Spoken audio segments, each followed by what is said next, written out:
Dear student, how are you all? I hope you all are doing good.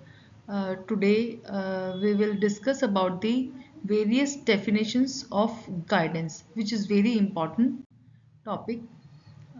First of all, we'll take the definition given by Shirley Hamblin in 1947. This is very short and complete definition of guidance. He defined guidance as helping John to see through himself so that he may see himself through. It is a simple and practical but challenging concept of guidance. इस definition में कहा गया है कि John को खुद देखने में मदद करना ताकि वो खुद को देख सके means guidance is something which you have to actually give the environment to the child or to the person so that he or she himself or herself can see his or her capabilities and abilities. The next definition is given by John in 1951. According to John, the focus of the guidance is the individual, not his problem. इनके अनुसार जो है जो guidance का जो focus होना चाहिए वो होना चाहिए इंडिविजुअल न कि उसकी प्रॉब्लम.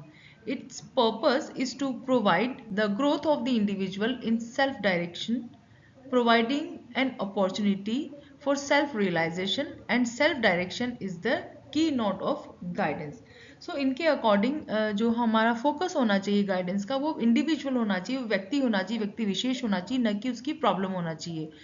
और हमें उस इंडिविजुअल को कुछ इस तरीके से प्रोवाइड कराना है environment so that self direction के थ्रू वो सेल्फ रियलाइजेशन करते हुए अपनी जो गाइडेंस है उसको वो कर सके. सो बेसिकली देखा जाए तो आत्म दिशा मार्गदर्शन जो है इसकी कि आप इसको कह सकते हो.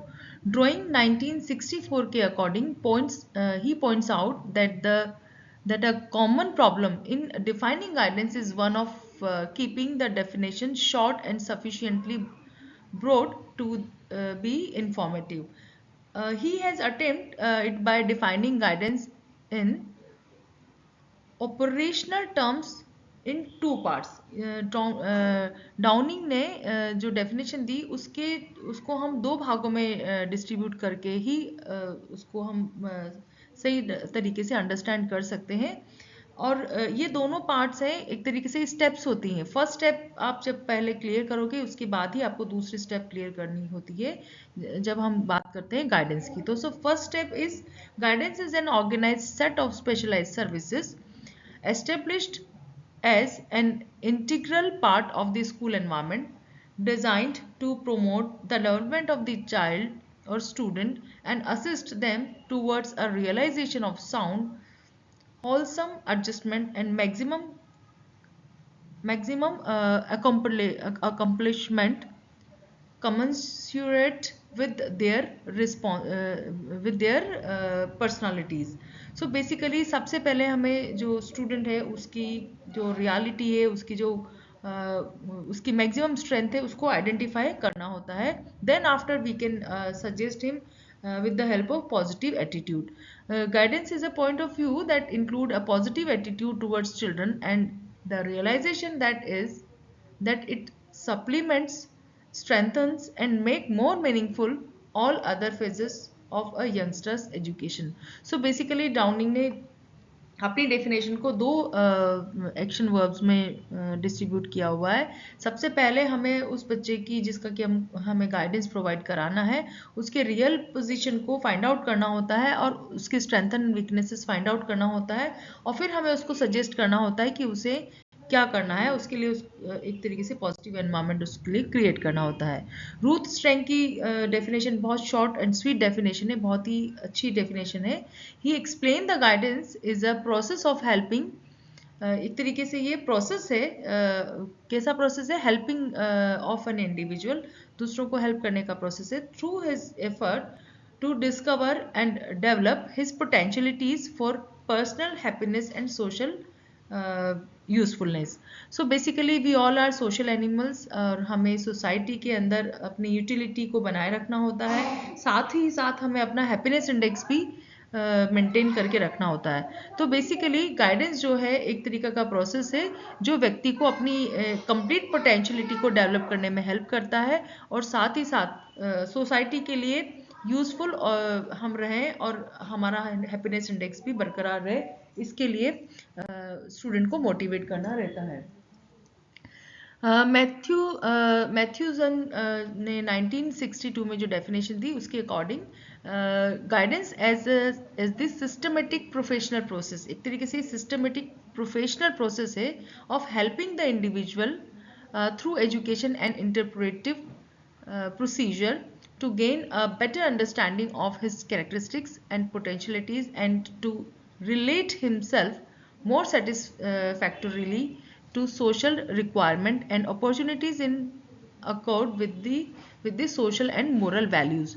जो social और moral values होती हैं जो समाज में हैं उनके अनुसार किसी भी व्यक्ति को उसकी जितनी भी पोटेंशियलिटीज़ है उनको एक तरीके से डेवलप करने वाला प्रोसेस है जो कि एक तरीके से एजुकेशन का इंटीग्रल पार्ट है। हम एजुकेशन से, शिक्षा से जो है गाइडेंस को अलग नहीं कर सकते हैं। जो है हमारा गाइडेंस जो है वो एक तरीके का क्या है, सिस्टमेटिक प्रोफेशनल प्रोसेस है। तो ये एजुकेशन के साथ साथ चल रहा होता है। Next definition is given by Arthur J Jones. इनके अनुसार he thinks that guidance is the help given by one person to another in making choices and adjustment and in solving problems। Very sweet and short definition given by Arthur J Jones। इनके अनुसार व्यक्ति जो है उसके अंदर अपनी समस्याओं को हल करने के लिए एबिलिटीज को बनाना ही एक तरीके से गाइडेंस है।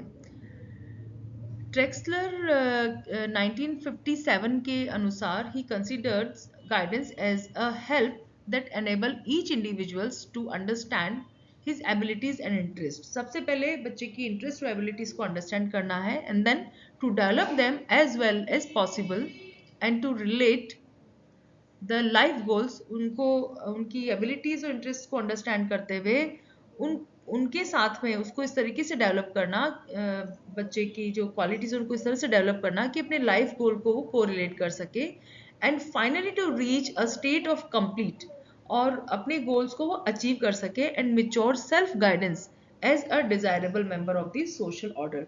और सोशल ऑर्डर में, समाज में उसकी जो भी यूँ कह लीजिए कि उसकी ड्यूटीज हैं, उसके रोल्स हैं, उनको वो बखूबी निभा सके।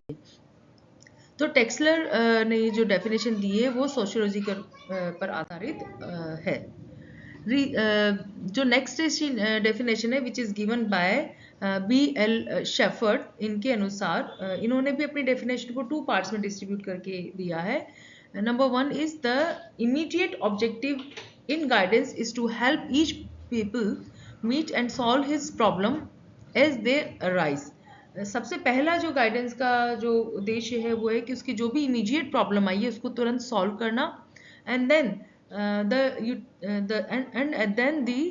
Ultimate objective of all guidance is self guidance. और उसके बाद में उसको इस तरीके से गाइडेंस करना बच्चे को या स्टूडेंट को कि वो आगे आने वाले फ्यूचर में अगर कोई भी प्रॉब्लम उसकी लाइफ में आती है तो वो खुद सक्षम हो अपनी प्रॉब्लम्स को सॉल्व करने के लिए। सो पहले जो इमीडिएट प्रॉब्लम है उसको सॉल्व करने की कैपेसिटी डेवलप करना, और उसके बाद में आने वाली फ्यूचर में आने वाली जितनी भी प्रॉब्लम्स हैं या जो भी चैलेंजिंग सिचुएशंस हैं उनको हैंडल करने लायक बनाना B.L. शेफर्ड की डेफिनेशन में है। According to माध्यमिक शिक्षा board secondary education commission 1964-66, guidance involves the difficult art of helping boys and girls in plan their future wisely in the full light of all the factors that can be mastered about themselves and about the world in which they are to live and work। So basically माध्यमिक शिक्षा board ने जो definition दी है वो guidance की वो definition है जो कि शिक्षा के साथ पैरेलल साइड बाय साइड चलती है। तो इनके अकॉर्डिंग स्टूडेंट्स को वो सारे जो फैक्टर्स हैं उनको ध्यान में रखते हुए, जो कि उसको भविष्य को निर्धारित करते हैं, उनको ध्यान में रखते हुए बच्चे के फ्यूचर को के लिए वो क्या सब्जेक्ट चूज करे और उसको किस फील्ड में जाना है, उन सब चीज़ों के लिए हेल्प करना होता है, ताकि वो अपने जो जो भी उसका कार्य है उसको वो बखूबी निभा सके और लाइफ को अच्छे से वो जी सके। ये डेफिनेशन है 1964-66 सेकेंडरी एजुकेशन कमीशन की। So according to all these definitions what we conclude, we can conclude few points, हम कुछ पॉइंट्स को कंक्लूड कर सकते हैं। Number one, guidance programme is organised, it has a structure, system and personal. So basically एक तरीके से organise programme होता है। Number two, it is an integral part of the school system, ये स्कूल सिस्टम का इंटीग्रल पार्ट है। It consists of a specialized sense of testing, counseling, educational and vocational information, placement and follow-up scheme.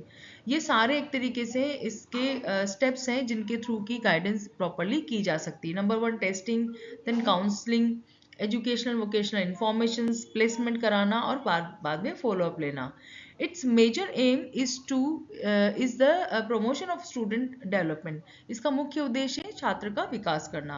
It helps children to develop and promote their abilities to deal with their problems, जो भी बच्चे की परेशानियां हैं उनको निपटने के लिए बच्चों के अंदर एबिलिटीज डेवलप करना, बेसिकली इस एबिलिटीज और क्षमताओं का विकास करना इसका उद्देश्य है। It provides to the individuals and development of talents and potentialities, इस जो है बच्चे की जो टैलेंट है और जो उसकी प्रतिभाएं हैं, उसकी क्षमताएं, उनको आइडेंटिफाई करना, पहचान करना और उसको डेवलप करना गाइडेंस का मुख्य उद्देश्य होता है। The intangible element of guidance and recognized as a point of view or as an attitude. So मार्गदर्शन के समय में जो भी चीज़ें सामने निकल के आती हैं उन सबको पहचानना और बच्चे के अंदर राइट एटीट्यूड के थ्रू राइट चीज़ों को डेवलप करना गाइडेंस का उद्देश्य है। So today we have gone through with the various definitions and some key points of definitions we have studied today. Thank you for watching till the end. Do subscribe to this channel for more updates. Don't forget to share this video with your classmates. Bye bye to all of you. Have a nice day.